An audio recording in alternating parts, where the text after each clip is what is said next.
आलोचना और स्वतंत्र सोच एक क्रांतिकारी के दो अनिवार्य गुण हैं। Criticism and independent thinking are the two indispensable qualities of a revolutionary. ये सुंदर कोट्स भगत सिंह जी के द्वारा कहा गया था। नमस्कार दोस्तों और मेरे प्यारे बच्चों, स्वागत है आपका मेरिटिवेंस मैथ यूट्यूब चैनल पर। हम एक न्यू वीडियो सेशंस के लिए रेडी हैं और आज हम करने जा रहे हैं properties of arguments of complex number. इसमें भी हमें बहुत सारे प्रॉपर्टीज करना है, कम से कम 12 प्रॉपर्टीज इसमें हम आज आपके साथ करने वाले हैं। आप वीडियो को लास्ट तक जरूर देखिएगा और एक एक आर्गुमेंट को किस तरीके से हम वेरीफाई करेंगे इसको आप कंप्लीटली देखिएगा। आर्गुमेंट को वेरीफाई करने के लिए कॉम्प्लेक्स नंबर के किस फॉर्म को हमें यूज करना चाहिए ये भी हमें इसमें सीखना है। तो आइए स्टार्ट करते हैं। प्रॉपर्टीज ऑफ आर्गुमेंट्स, उसमें हम लोग फर्स्ट प्रॉपर्टी देखने जा रहे हैं। Properties of arguments number 1।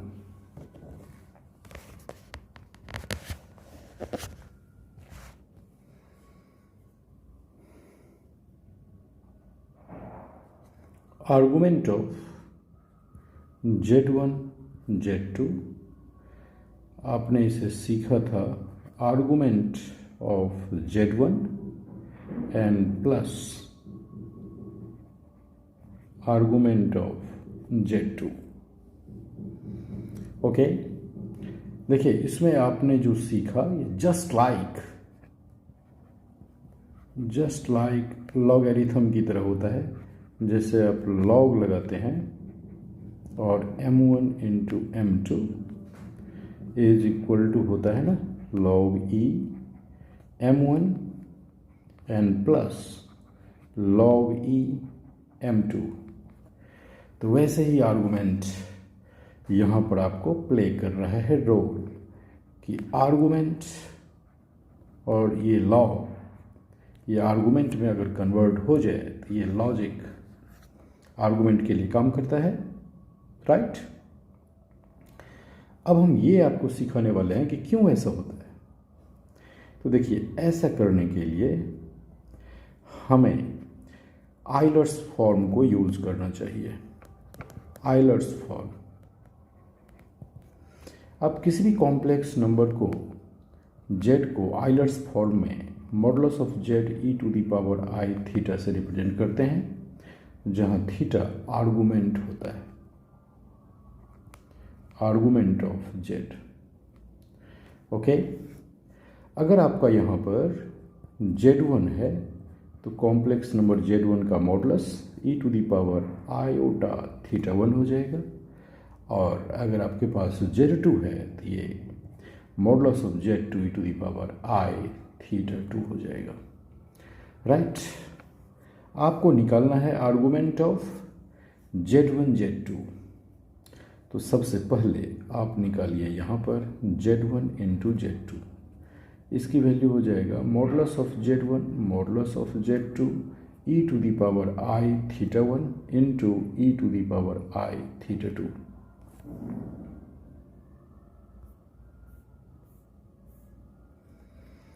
तो फिर आप लिख सकते हैं z1 z2 is equal to modulus of z1 modulus of z2, और ये हो जाएगा e to the power iota common हो जाएगा थीटा 1 प्लस थीटा 2।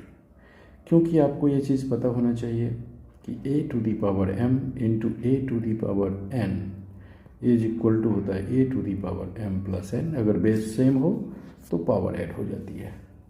वही काम हमने यहाँ पर कर दिया है। अब हम इसमें लगाएंगे argument of z1 into z2। तो यहाँ भी आप लगाएंगे आर्गुमेंट, ओके, नो नीड। तो आप आर्गूमेंट ऑफ Z1 Z2 कहेंगे कि सर ये θ1 प्लस θ2 हो जाएगा, θ1 प्लस θ2, ठीक है। ओके, अगर आपसे मैं ये पूछूं कि यहाँ पर आर्गूमेंट ऑफ Z1 कितना है, तो आप कहेंगे सर θ1 है। अगर मैं यहाँ पर पूछूंगा आर्गूमेंट ऑफ Z2 कितना है, तो कहेंगे θ2 है। ओके, सो हम इसे लिख सकते हैं argument of complex number Z1 plus argument of complex number Z2। तो देखिए आसानी से ये आइलर फॉर्म में आप निकाल लेते हैं और ये वेरीफाई हो गया। क्लियर? चलिए प्रॉपर्टी नंबर 2 पर जाने से पहले हम इसे जनरलाइज कर देते हैं। इन जनरल यही आर्गूमेंट आपका, अगर मान लीजिए Z1, Z2, Z3, Z4 and dot dot Zn आ जाती है, तो आप इसे सिंपली करेंगे argument of Z1 plus argument of Z2 and plus dot dot argument of Zn। Okay, ये प्रॉपर्टी वैसे ही होगा जैसे लॉगरिथम में आप लगते हैं m into n into u into v dot z, तो इक्वल टू हो जाता है log e m plus log e n and plus dot dot plus log e और z। ओके, तो सिमिलरली आप इसको जनरलाइज कर सकते हैं। तो ये हमने देख लिया। Now I am going to the property number 2। Property number 2 कहता है कि अगर आपके पास आर्गूमेंट Z1 और Z2 का डिविजन्स का निकालना हो, तो ये हो जाता है आर्गूमेंट Z1 माइनस हो जाता है आर्गूमेंट Z2। वेरी सिंपल है, इसमें भी आप वही लॉगरिथम वाली चीज़ें हैं, log e, और अगर ये p/q है तो ये हो जाता है log e p minus log e q, है ना। तो ये उसी तरीके से यहाँ पर आर्गूमेंट प्ले करता है अपना रोल। तो हम इसी के साथ अगर ये फिर से मान लें कि Z1 equal to e to the power i θ1 mod of Z1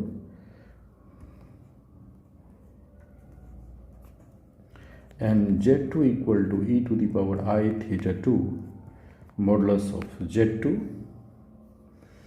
तो सिंपली Z1 बाई Z2, अगर हमें ये निकालना हो तो mod Z1 divided by mod Z2 होगा और e to the power I θ1 divided by e to the power I θ2 हो जाएगा। सिमिलरली यहाँ पर mod Z1 divided by mod Z2 e to the power I और θ1 माइनस θ2 हो जाएगा। Okay, आपको निकालना है argument of Z1 divided bye Z2। तो आर्गूमेंट इसका कितना हो जाएगा? इसका हो जाएगा जो e का पावर में यहाँ पर थीटा है, तो ये हो जाएगा θ1 माइनस θ2।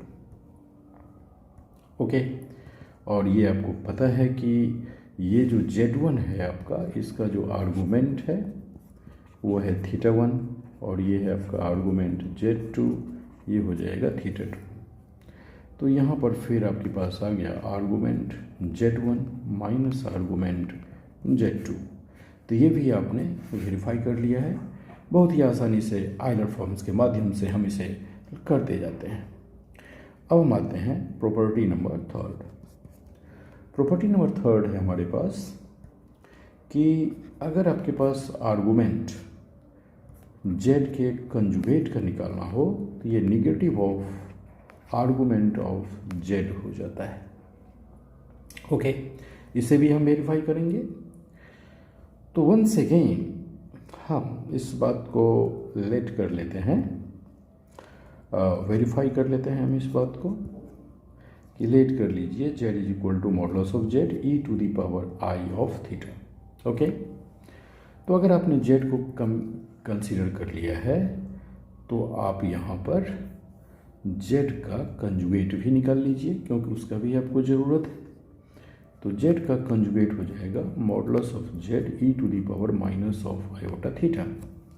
ओके, अब मैं आपसे ये पूछता हूँ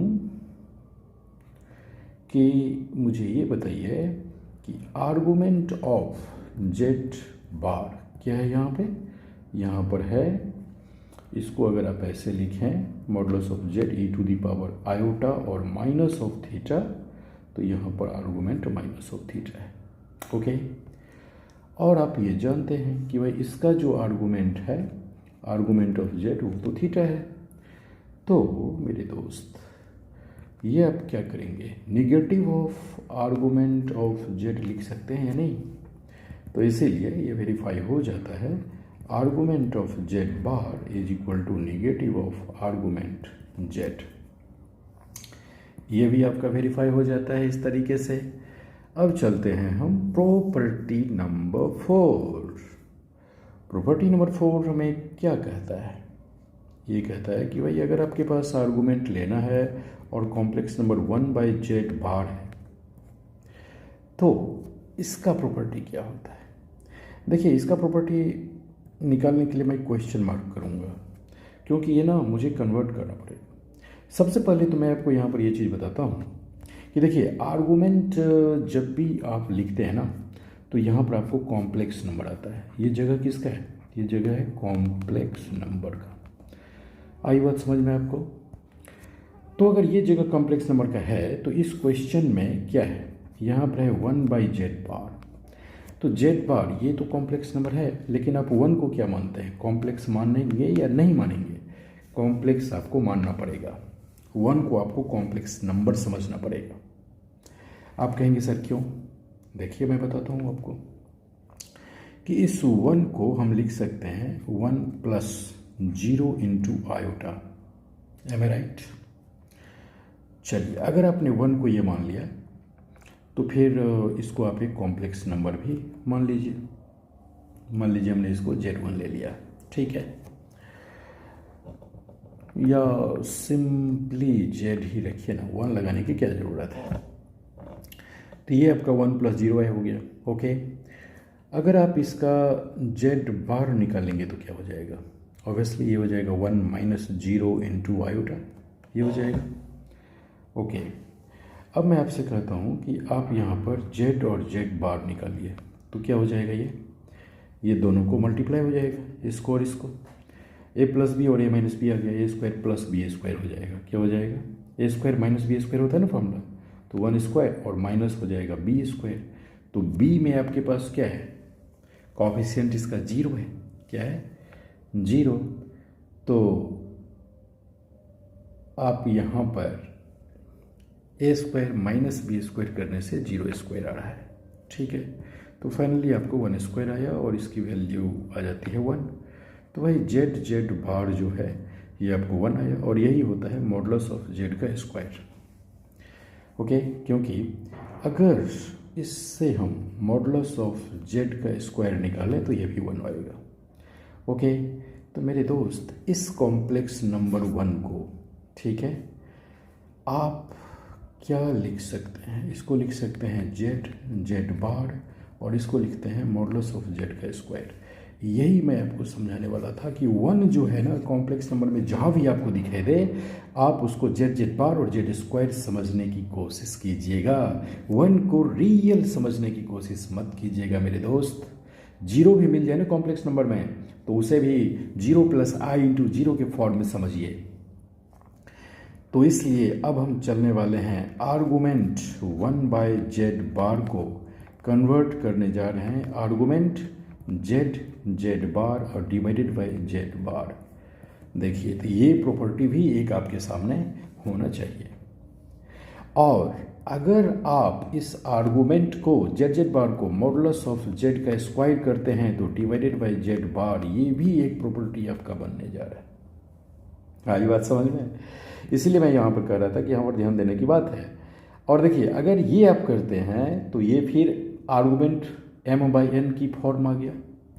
इसे आप इस तरीके से समझिए कि ये आपका आर्गुमेंट m/n आ गया। तो ये प्रॉपर्टी आप ऊपर पढ़ लिए, आर्गुमेंट m और माइनस होता है argument n, just like a log. तो उसी तरीके से अब ये फिर आपका कन्वर्ट हो जाएगा आर्गुमेंट मॉडुलस ऑफ z का स्क्वायर और माइनस हो जाएगा आर्गूमेंट जेड बार। देखिए कितना इंपॉर्टेंट फैक्ट्स है। अब और भी एक इंपॉर्टेंट फैक्ट्स है कि भाई मॉडुलस ऑफ जेड का स्क्वायर जो है ये ऑलवेज क्या होता है, रियल। भाई तो अगर ये रियल है तो इसका तो आर्गूमेंट होगा नहीं, तो ये हो जाएगा 0 और माइनस आर्गूमेंट ऑफ जेड बार। अब प्रश्न ये उठता है कि जेड बार का आर्गूमेंट क्या होगा। भाई तो जेड बार को आपने क्या माना है, जेड बार को आपने लिया है 1 माइनस 0 इंटू आयोटा, ठीक है। तो बताइए इसका आर्गूमेंट क्या होगा, बता सकते हैं। जेड बार का आर्गूमेंट क्या हो जाएगा।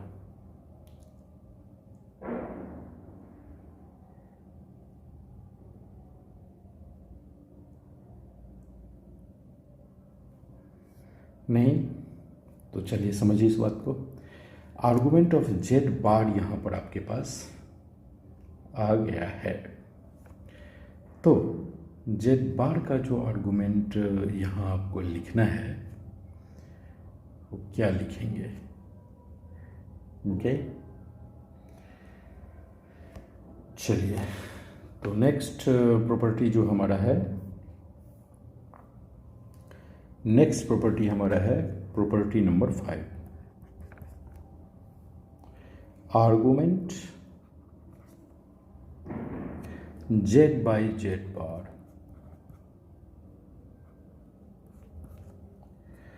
तो ये हो जाता है आपका argument of z minus argument of Z bar.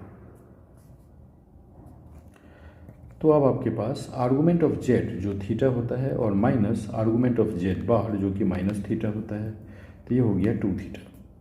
तो आप इसे लिख सकते हैं 2 इंटू आर्गूमेंट ऑफ जेड। तो ये भी एक प्रॉपर्टी होता है, ठीक है। तो ये आपको याद रखना है, इसे भी आप वेरीफाई कर सकते हैं आराम से।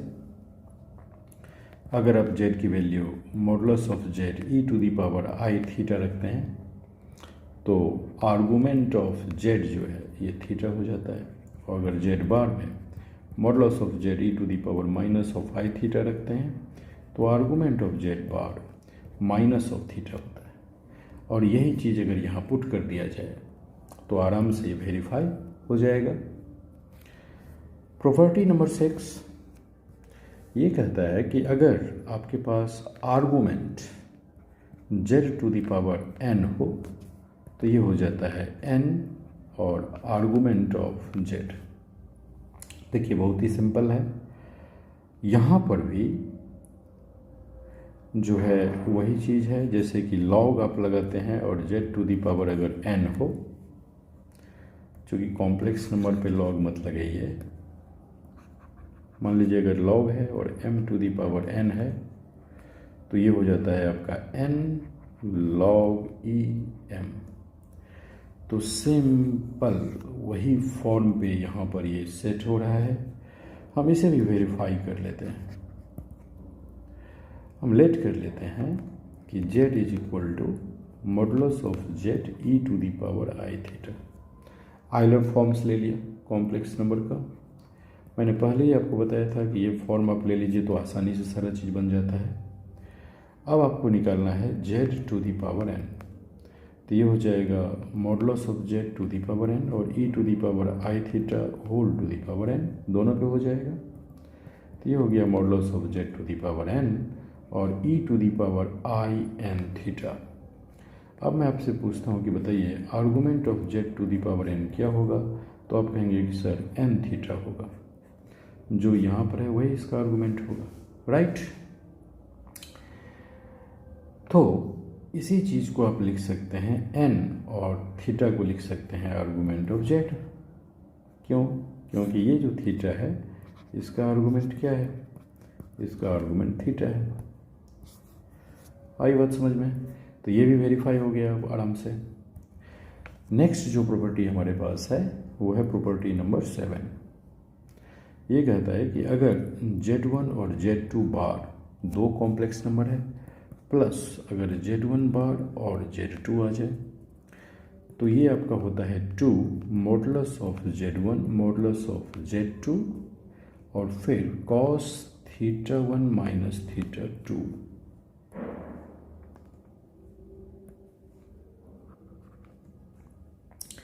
ये हो जाता है। तो हम इसे भी वेरीफाई कर लें। हम यहाँ पर लेट कर लेते हैं कि Z1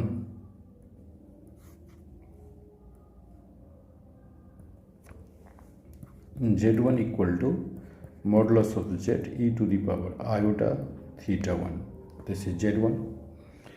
और ले लेते हैं Z2 is equal to modulus of Z2 e to the power I θ2। Z2 bar अगर हम ले लें तो ये हो जाएगा modulus of Z2 e to the power negative iota θ2, और अगर Z1 बार ले लें तो modulus of Z1 e to the power negative iota θ1। Clear? चलिए अब स्टार्ट करते हैं ये टर्म निकालने के लिए। Z1 इंटू Z2 बार, तो ये हो गया Z1 into Z2 bar, that is equal to ये हो जाएगा modulus of Z1 modulus of Z2 e to the power I θ1 into e to the power I θ2 with negative sign, और ये हो जाएगा Z1 Z2 bar is equal to modulus of Z1 modulus of Z2, और यहाँ से देखिए e to the power iota common θ1 minus θ2। ये हो गया इक्वेशन नंबर 1। अब निकालते हैं सेकेंड टर्म Z1 बार Z2 बार Z2। तो Z1 बार की वैल्यू ये रहा आपके पास, mod of Z1 e to the power minus iota θ1 into Z2 और e to the power I θ2, e to the power I θ2। फिर हम इसे निकाल सकते हैं Z1 Z2 and e to the power, अगर हम नेगेटिव आयोटा कॉमन ले लें तो θ1 minus θ2 power will be added. तो ये हो गया हमारा इक्वेशन नंबर 2। ऐड कर दीजिए, ऐड 1 एंड 2, क्या मिलेगा मुझे? We get Z1 Z2 bar plus Z2 Z1 bar and that is equal to modulus of Z1 modulus of Z2 common हो जाएगा, जो कि दोनों में है, और प्लस हो जाएगा e to the power iota θ1 minus θ2 plus e to the power minus of iota θ1 minus θ2। ये रिजल्ट आ जाएगा। ओके, इस रिजल्ट को अगर ब्रेक किया जाए mod of Z1 mod of Z2, अगर आप इसमें e to the power I θ1 को ब्रेक करें तो ये हो जाएगा cos θ1 minus θ2 plus iota sine θ1 minus θ2। अगर आप इसको ब्रेक करें तो ये हो जाएगा cos θ1 minus θ2 minus iota sine θ1 minus θ2। इस तरीके से बंद हो जाएगा ब्रैकेट, तो आपको ये टर्म और ये टर्म कैंसिल हो जाएगा। तो आपका रिजल्ट आ जाएगा modulus of Z1 modulus of Z2 twice of cos θ1 minus θ2। तो मेरे दोस्त, ये जो रिजल्ट है Z1 Z2 bar plus Z2 Z1 बार, ये प्रॉपर्टी आपको ये फॉर्म दे रहा है, ठीक है? तो इस प्रॉपर्टी को आपको याद रखना पड़ेगा। So very important property. अब हम चलते हैं प्रॉपर्टी नंबर 8 पे। ये कहता है कि if Z is purely imaginary, if Z is purely imaginary, then argument of complex number Z is equal to plus minus pi by 2। अगर Z इज प्योरली इमेजिनरी अगर है तो ऐसा होगा, ठीक है? प्योरली इमेजिनरी का क्या मतलब है? देखिए, प्योरली इमेजिनरी का मतलब है कि अगर आपके पास, वेरीफाई कर लीजिए ना इसको, अगर आपके पास एक कॉम्प्लेक्स नंबर z है, मान लीजिए x प्लस आयोटा y, तो अगर आप x की वैल्यू को 0 करते हैं तो फिर z इक्वल टू क्या होता है, 0 प्लस आयोटा y हो गया, ये हो गया आयोटा y। ओके, अब मैं सिंपल इसमें आपको एक चीज़ बताना चाहता हूँ कि अगर ये प्योरली इमेजनरी होगा तो यही चीज़ होगा। अब आप इसमें लेट कर लीजिए कि y इज इक्वल टू +1 और y इज इक्वल टू -1, दो केस हो सकता है। तो z में आपका प्लस आयोटा भी आ जाएगा और माइनस आयोटा भी आ जाएगा। ओके, तो फिर इसका क्या होगा, आर्गुमेंट ये हमें निकालना है। तो प्लस आयोटा को आप 0 प्लस आयोटा मल्टीप्लाइड बाई 1 समझिए और इसको 0 माइनस आयोटा मल्टीप्लाइड बाई 1 समझिए। क्लियर? अगर आप इसे 0 मानते हैं तो इसे आप कॉस पाई बाई 2 समझिए और plus iota sine pi by 2 समझ सकते हैं, कॉमा इसे भी आप कॉस पाई बाई 2 और negative iota sine pi by 2 समझ सकते हैं। ओके, अब देखिए यहाँ से अगर आप पहला केस उठाते हैं z is equal to cos pi by 2 plus i sine pi by 2। Okay, तो इस z का जो आइलर फॉर्म होता है इसे आप इस फॉर्म में भी लिख सकते हैं, z is equal to e to the power i pi by 2। तो आप कह सकते हैं कि सर आर्गूमेंट ऑफ z जो है वो पाई बाई 2 आ जाएगा। ओके, दूसरा केस जो आपने लिया है वो लिया है कॉस पाई बाई 2 और minus of iota sine pi by 2। तो देखिए इसे भी आप लिख सकते हैं cos minus of pi by 2 and plus iota sine minus of pi by 2। ठीक है, और इस कॉम्प्लेक्स नंबर को आप modulus of z e to the power minus iota pi by 2 कह सकते हैं। तो फिर यहाँ से मैं आपको कहूँगा कि आप कॉम्प्लेक्स नंबर z को माइनस पाई बाई 2 भी समझ सकते हैं, क्योंकि मेरे दोस्त आइलर फॉर्म इसमें कन्वर्ट हो गया है और यहाँ पर इसको मैंने आइलर फॉर्म में कन्वर्ट कर दिया, जिससे कि आर्गूमेंट में क्लियर हो जाता है कि किसका कौन सा आर्गूमेंट होगा। तो इस तरीके से आर्गूमेंट ऑफ z जो है वो आपको प्लस माइनस पाई बाई 2 मिल गया। तो ये तरीका आपको याद रखना है किस तरीके से आर्गूमेंट तुरंत निकाल लिया जाता है। तो z अगर प्योरली इमेजरी होता है ना तो आर्गूमेंट ऑफ z ये होता है, ये आपका प्रॉपर्टी था, प्रॉपर्टी नंबर 8। अब हम बात करते हैं प्रॉपर्टी नंबर 9 का। हमने 12 प्रॉपर्टी की चर्चा किए थे, 9 पे हम लोग आ गए हैं, अब देखते रहिए लगातार। अब कहता है कि if z is purely real then argument of z जो है वो होता है 0 एंड पाई। 0 और पाई हो सकता है। देखिए इसे भी आप वेरीफाई कर सकते हैं, z है प्योरली रियल तो z इक्वल टू क्या हो जाएगा, x plus iota. So if अगर y इक्वल टू 0 हो जाए तो z क्या हो जाएगा, प्योरली रियल। क्या हो जाएगा, प्योरली रियल। ओके, इफ अगर आप यहाँ पर x की वैल्यू +1 ले लें तो कोई फ़र्क नहीं पड़ता, -1 ले लें तो भी कोई फ़र्क नहीं पड़ता। ओके, तो z इज इक्वल टू एक कॉम्प्लेक्स नंबर अगर +1 है तो इसका क्या होना चाहिए आर्गूमेंट। तो देखिए 1 + 0 इंटू आयोटा तो आप कर सकते हैं ना, कर सकते हैं। तो इसमें क्या हो जाएगा, ये हो जाएगा cos 0 degree plus sign 0 degree into iota, है ना। तो अगर आप इस जेड को कॉम्प्लेक्स नंबर में लिखेंगे तो ये क्या हो जाएगा, modulus of sine z and e to the power iota into हो जाएगा 0 डिग्री। क्या हो जाएगा, 0 डिग्री। तो मतलब इसका जो आर्गूमेंट है, आर्गूमेंट ऑफ जेड, वो एक 0 डिग्री आ गया। ठीक है, एक तो ये आर्गूमेंट हो जाएगा इसका।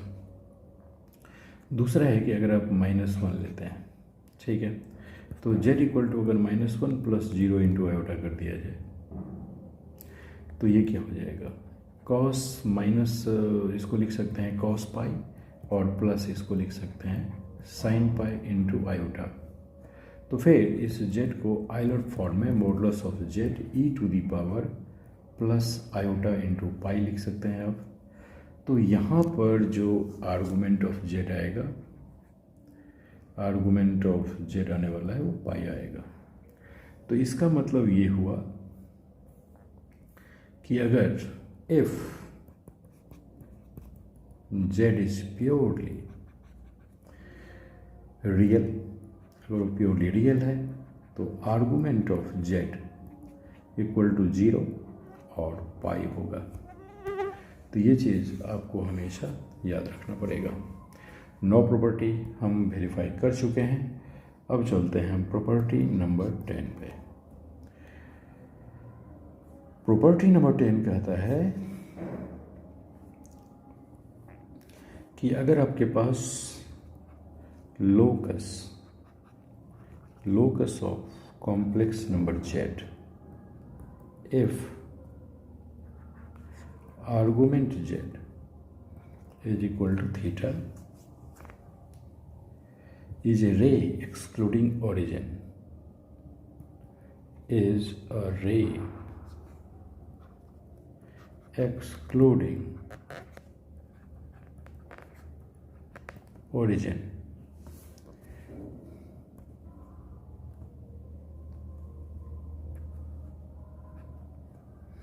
ओके। तो इस प्रॉपर्टी में आपको जैसे एक आर्गन डायग्राम में दिखाना होगा। मान लीजिए x है, ये ओरिजिन है, ये आपका y रहा। तो अगर आप आर्गूमेंट ऑफ z को दिखाना चाहते हैं तो z आपका ये हो जाएगा, ये पॉइंट। आप इस पॉइंट को z से रिप्रेजेंट कर सकते हैं। और आर्गूमेंट जो कि positive direction of x axis से एंटी क्लॉकवाइज होता है, हमारा लास्ट वीडियो सेशन जो कॉम्प्लेक्स नंबर के आर्गूमेंट पे उसमें देखिएगा, ये डील किया गया है।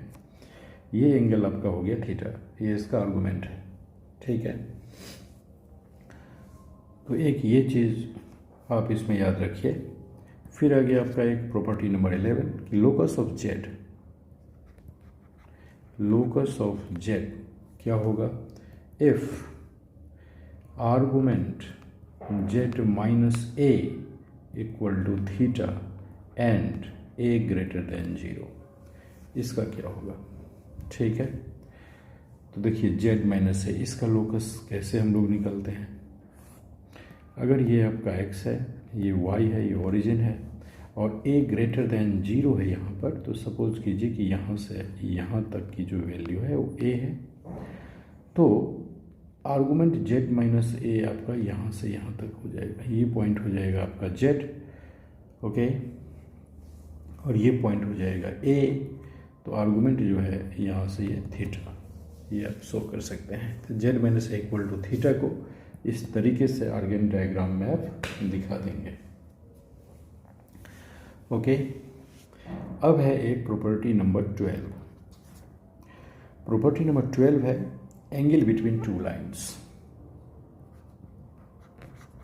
Angle between two lines.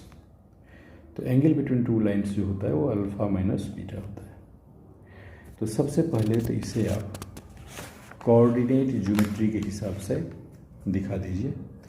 मान लीजिए कि इस चीज़ को लेट कर लीजिए कि z1 जो है ये कॉम्प्लेक्स नंबर है,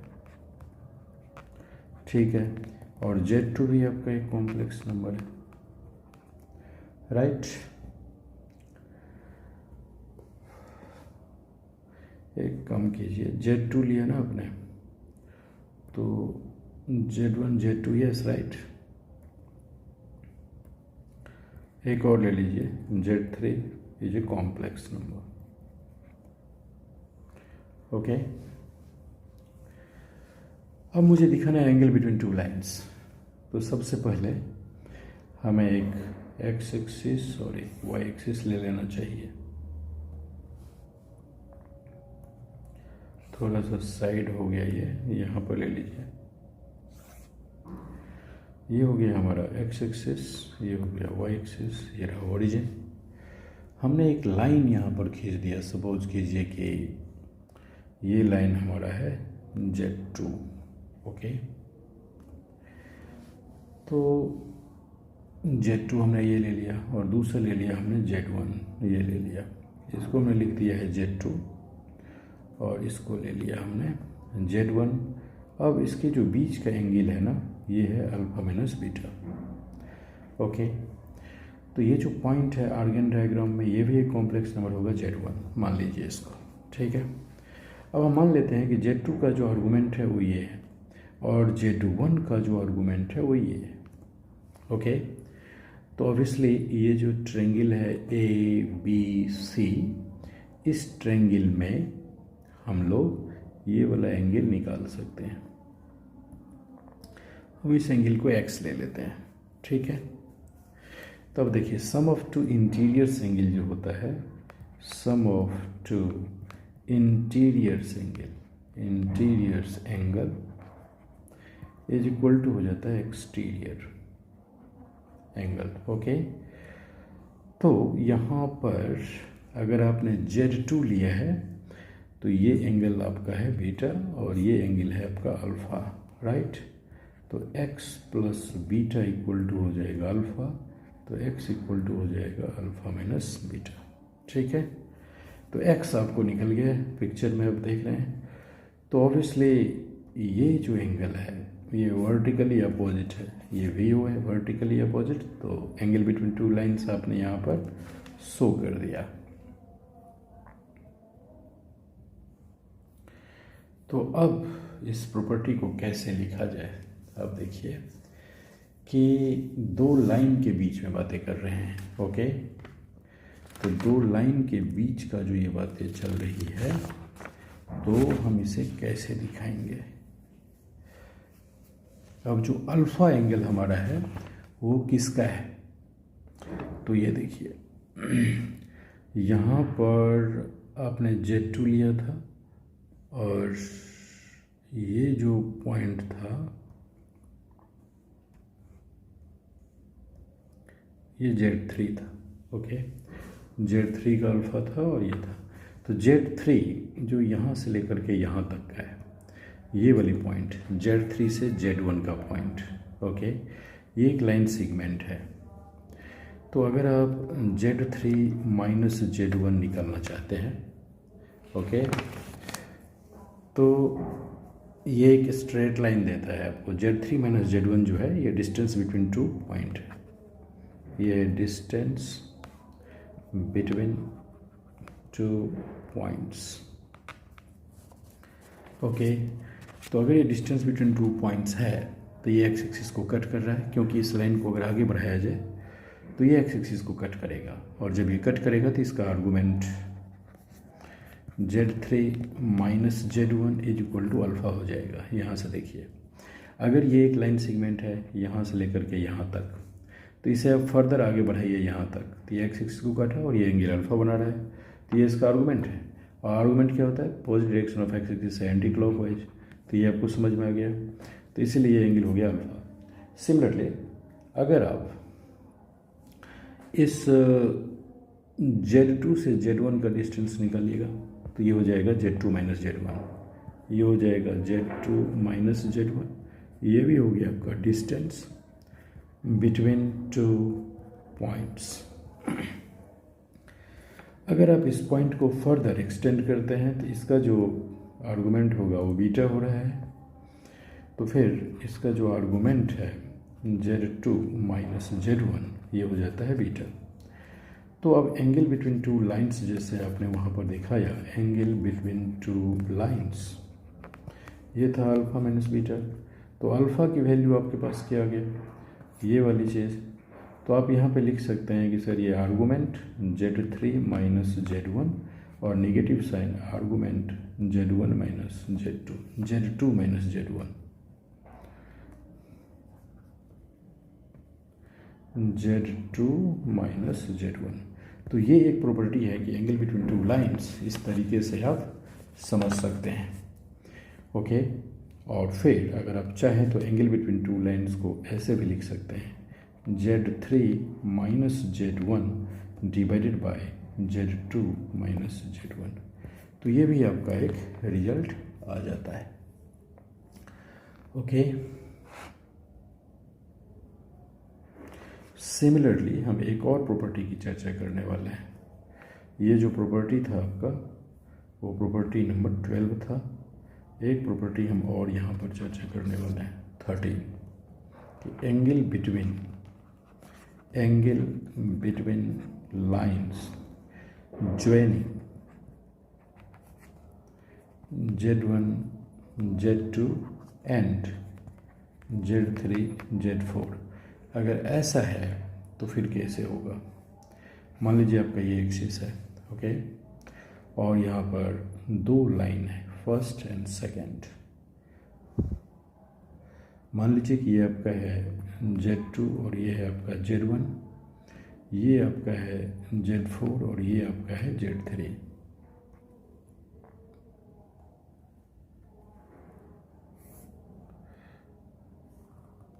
ओके, अगर ऐसा है और एंगल बिटवीन टू लाइन्स यहाँ पर आपका थीटा है, तो आप सीधा लिख सकते हैं theta equal to argument Z4 minus Z3 जो इसके बीच का डिस्टेंस है divided by Z2 minus of Z1।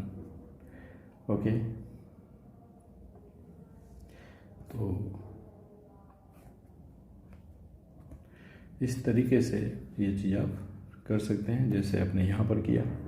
तो इस तरीके से 13 प्रॉपर्टी को किस तरीके से आर्गूमेंट निकाला जाए और किस तरीके से एलर फॉर्म को यूज़ करके हम आर्गूमेंट की आंसर तुरंत दे देते हैं, ये मैंने आपको इस वीडियो सेशन में समझाने का प्रयास किया है। आप हमें ज़रूर बताइएगा कैसा लगा। इसके साथ ही हम इस वीडियो सेशन को क्लोज कर रहे हैं। नमस्ते, जय हिंद।